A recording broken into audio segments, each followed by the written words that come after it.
Hey everyone. So last Sunday we talked about Ezekiel, right? And we looked at how sometimes Ezekiel is a little bit more like us than maybe we want to admit. He can be bitter, he could be angry, he could be hard headed. But it's kind of cool if you look in Ezekiel 3, God is saying that the people that he's going to send Ezekiel to are going to be hard headed and hard hearted. But he's like, you know what, Ezekiel?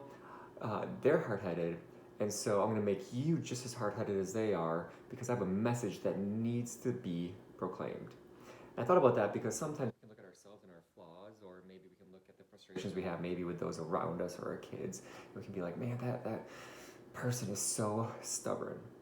And that can be a bad thing, but it can also be a very good thing, right, in the hands of God. Because sometimes you need someone that is stubborn, that's going to see through the message or the calling that God has in their life. And they're going to push on where maybe other people would have given up. You might look at someone and say, man, they worry a lot, right? And that can be sometimes, you know what, they need to trust God more, true. But also in Ezekiel later, God looks for those people who kind of worry and grieve over the wickedness of the city. And so sometimes just because we think that there is a negative quality, right, sometimes in the hands of God, it can actually turn out to be really, really good, right? So it's just kind of what we do with that. So that was just something that crossed my mind as we were looking through, as we looked through Ezekiel this last week.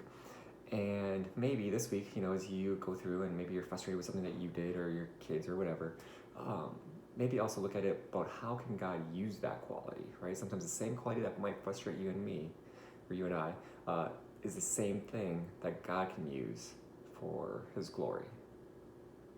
Have a good week, and we'll see you on Sunday.